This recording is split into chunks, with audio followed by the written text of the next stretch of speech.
오늘 말씀 제목은 마음이 무너질 때 찾아오는 은혜라는 제목입니다.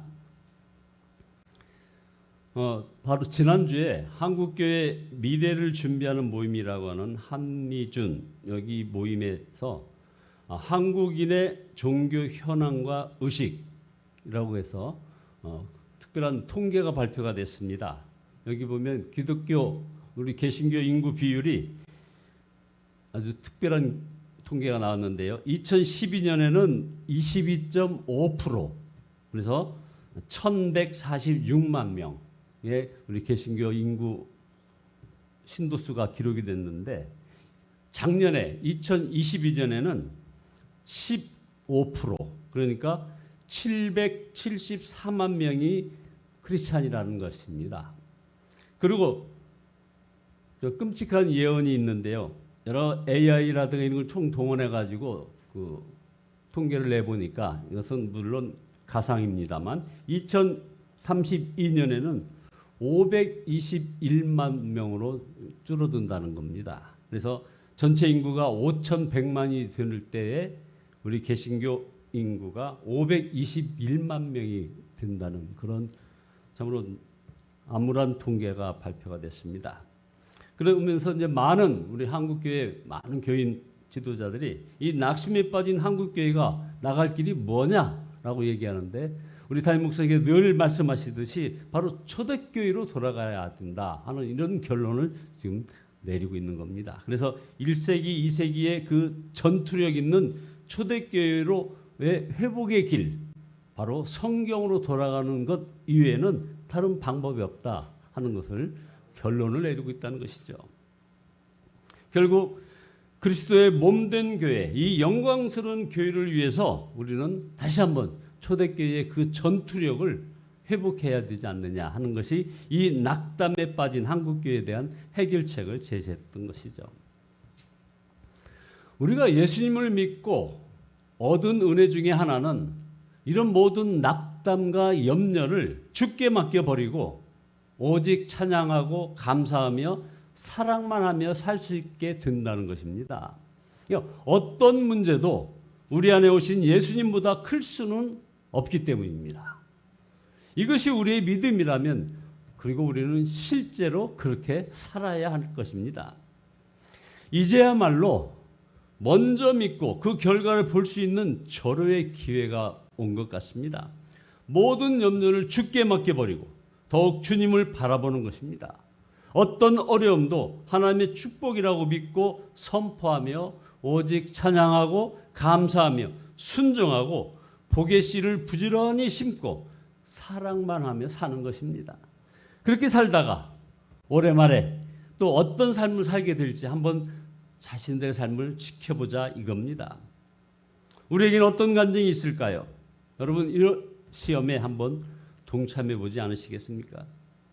그러나 우리가 이렇게 믿음으로 살 때 어느 순간에는 바로 이게 닥쳐옵니다. 지쳤어. 여기까지가 한계야. 힘이 빠져서 아무것도 할 수 없어. 하게 될 때가 오는 것을 우리는 대비를 해야 합니다. 얼마 전에 여러분에게 말씀 올렸습니다만, 오래전에 어떤 성도 한 분이 중보기도를 요청하면서 기도 카드를 내밀었는데 그 내용이 딱 한 줄, 하나님 여기까지입니다 하는 그 기도 제목, 이걸 놓고서 정말 어떻게 기도해야 할지 당황했던 그런 경험이 있습니다. 이런 낙심이 꼭 나이가 들었거나 아니면 중병이거나 사업에 완전 실패한 사람에게만 찾아오는 것이 아닙니다. 사람들이 부러워할 만한 형편에 있는 사람에게도 이게 찾아온다는 겁니다. 저도 이런 느낌 들 때가 있습니다. 하나님을 믿지 못해서도 아닙니다. 모세도 다윗도 기적의 예언자 엘리야도 그랬습니다. 오늘 본문에 나와 있는 이 엘리야가 바로 아합 왕의 아내 이사벨에게 쫓겨 광야로 나와 로뎀나무 아래 누워가지고 이렇게 고백을 하는 겁니다. 하나님, 이제는 더 견딜 힘이 없습니다. 나를 차라리 죽여주십시오 라고 고백 아닌 고백을 하고 있는 겁니다. 탄원을 하고 있습니다. 엘리야는 본문의 사건이 있기 전 바로 하나님의 놀라운 큰 사건을 경험했습니다. 갈멜산에서 기도해서 하늘에서 불이 내려오게 하여 제단에 그 제물을 태우고 바알과 아세라 사제들 850명을 기슭 강가에서 모두 쳐 죽였습니다. 그리고 3년 반 동안 비가 오지 않던 이스라엘 땅에 비가 내리게 했습니다.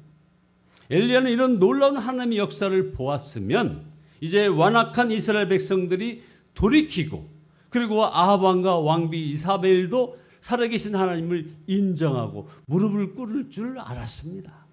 그런데 이사벨은 오히려 엘리야를 죽이려고 막 쫓아왔습니다. 엘리야는 이 변하지 않는 현실 앞에 아주 깊은 좌절을 합니다. 더 이상 어떻게 해볼 수 없다고 자포자기합니다. 안 되는구나. 여기까지구나. 우리로서는 이해가 되지 않지만 이렇게 마음이 무너지면 이해할 수 없는 판단을 하게 됩니다. 대표적으로 자살하는 사람들이 그런 사람들 아니겠습니까? 이런 절망과 낙심은 우리 모두에게 찾아올 수 있음을 우리가 알아야 합니다. 이런 절망에 사로잡히는 이유는 눈에 보이는 희망만 붙잡으려고 하기 때문에 그렇습니다. 하나님은 이런 엘리야를 책망하거나 버리지 않으시고 천사를 보내서 그를 어루만지시고 또 일으켜서 숯불에 구운 그런 떡과 물을 주었습니다. 그리고 호렙산으로 인도했습니다. 40일을 걸어 호렙산에 도착한 엘리야가 그 여전히 절망과 낙심 그리고 두려움으로 아주 컴컴한 동굴에 숨었는데 하나님이 찾아오셨습니다. 물으셨습니다. 네가 왜 여기 있느냐? 무엇 때문에 그렇게 두려워하고 좌절에 빠져 있느냐라는 것입니다. 여러분 중에 혹시 엘리야처럼 절망에 빠져 있는 사람이 있다면 하나님께서 이 시간 무엇 때문에 그렇게 두려워하고 좌절에 빠져 있느냐 물으신다고 믿으시기 바랍니다. 열왕기상 이 19장에 엘리야는 그 10절에서 이렇게 대답을 합니다. 제가 전능하신 하나님을 열심히 믿었고 하나님의 살아계심을 드러내는 큰 기적을 행하였지만 그들은 절대 변하지 않더군요. 도리어 나조차 죽이려고 지금 하고 있습니다. 바로 이것이 절망에 빠진 사람의 마음입니다. 눈에 보이는 현실이 막 그게 전부라고 생각하는 것이죠. 여기에 우리 하나님의 해결책, 하나님의 그 응답이 있습니다. 하나님께서 엘리야에게 내가 지나갈 테니 너는 동굴에서 나와 내 앞에 서라 라고 말씀하십니다. 그리고는 산을 쪼개고 바위를 부수는 크고 강한 바람이 지나가게 했습니다. 그 속에 하나님은 계시지 않았습니다. 그 다음 땅이 요동하고 갈라지는 큰 지진이 일어났지만 그 속에도 하나님은 계시지 않았습니다. 다음에 모든 것을 한 줌의 재로 만드는 그런 시뻘건 불이 지나갔습니다. 그 속에도 하나님은 계시지 않았습니다. 그런데 불이 지나간 뒤에 아주 세미한 음성이 들렸습니다. 하나님이 거기 계셨습니다. 하나님은 부드럽고 조용한 소리 가운데 계셨던 것입니다. 엘리야는 그 소리를 듣고서 외투로 얼굴을 감싸고 동굴 밖으로 나와서 하나님을 대면했습니다. 엘리야가 절망한 것은 눈에 보이는 거대하고 큰 그런 하나님의 능력을 근거로 하나님을 믿으려고 했기 때문에 그런 것입니다. 엘리야는 그런 능력을 행하는 바로 선지자였습니다. 그러나 바로 그것 때문에 엘리야가 좌절하기도 한 것입니다. 하나님은 능력이 나타나고 나타나지 않고 상관없이 언제나 함께 하심을 우리가 믿어야 한다는 것입니다. 하나님께서 여전히 함께 하신다는 것이 믿어지지 않는다는 그런 분들에게 묻겠습니다. 마음에 하나님의 세미한 소리도 들리지 않느냐 이 말입니다. 엘리야는 10절에서 하나님께 자신 혼자만 남았다고 지금 투덜댑니다. 이스라엘 백성 가운데 하나님을 정말 믿는 사람은 자기 혼자라고 그냥 생각했습니다. 여전히 자기 주관적인 생각입니다. 자기 눈에 보이는 것만 믿으니 그렇게 생각하기에 함정에 빠진 것입니다. 하나님께서는 18절에서 바알에게 굴복하지 않은 사람이 무려 7,000명이나 있다고 하셨습니다. 눈에 보이지 않는 세계에 어떤 일이 일어나는지 어떻게 알고서 낙심한단 말입니까? 무엇보다 보이지 않지만 너무나 분명히 함께 하시는 예수님을 우리가 바라보아야 합니다. 주님은 너무나 분명하고 확실한 한 가지 해답을 우리에게 주십니다. 요한복음 15장 4절에 내 안에 거하라. 나도 너희 안에 거하리라.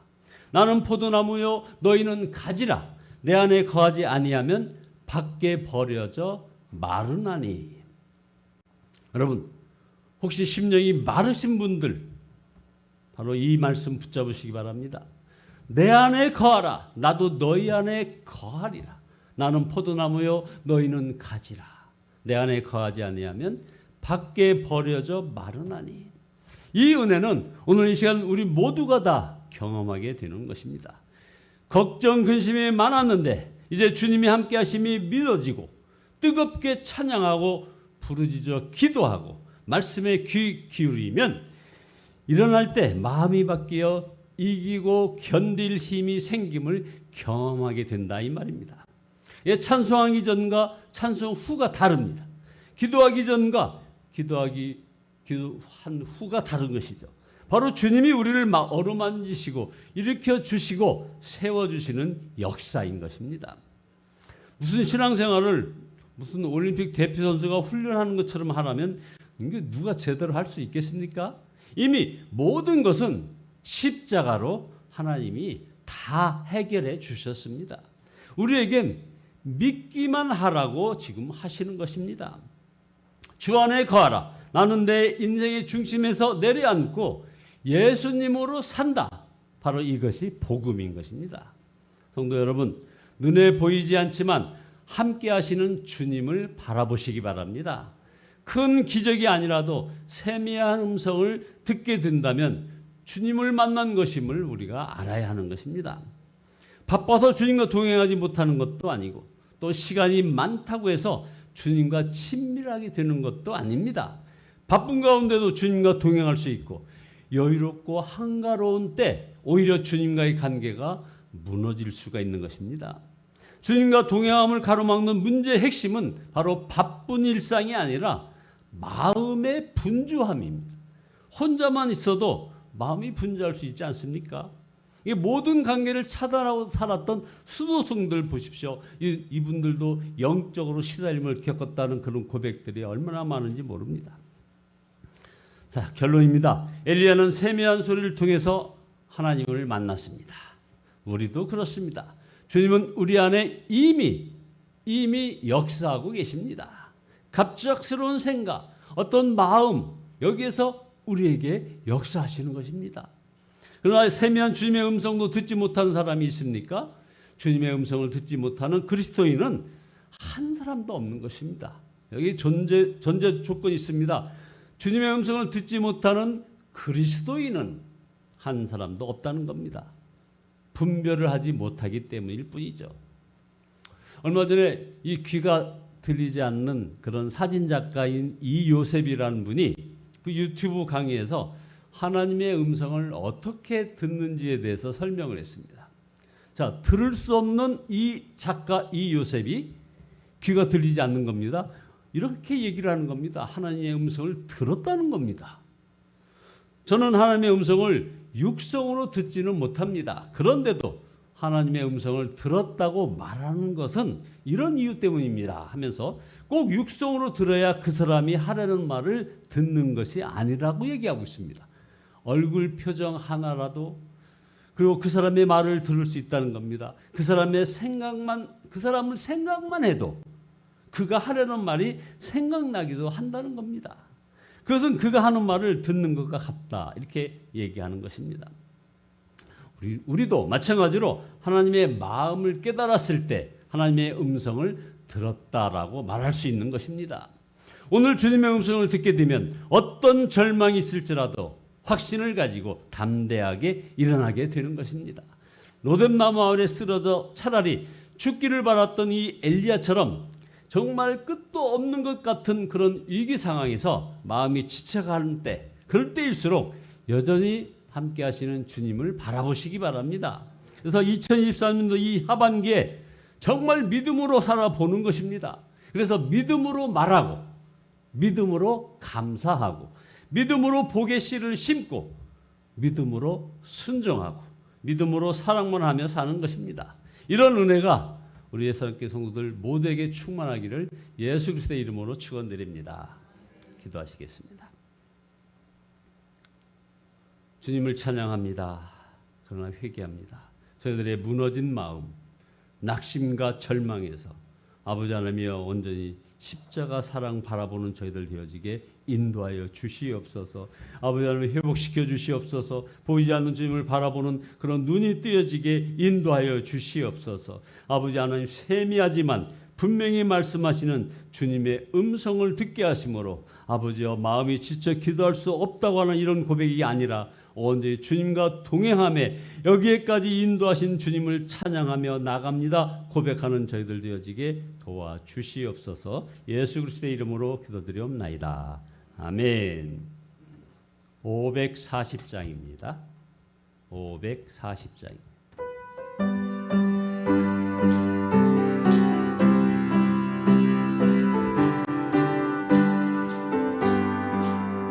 주의 음성을 내가 들으니 사랑한단 말이세. 믿는 마음으로 주께 가오니 나를 영접하소서.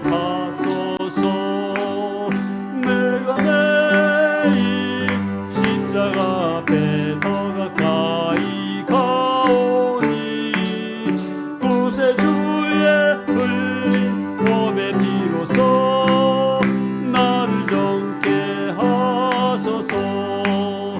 주여 넓으신 은혜 베푸사 나를 받아주시고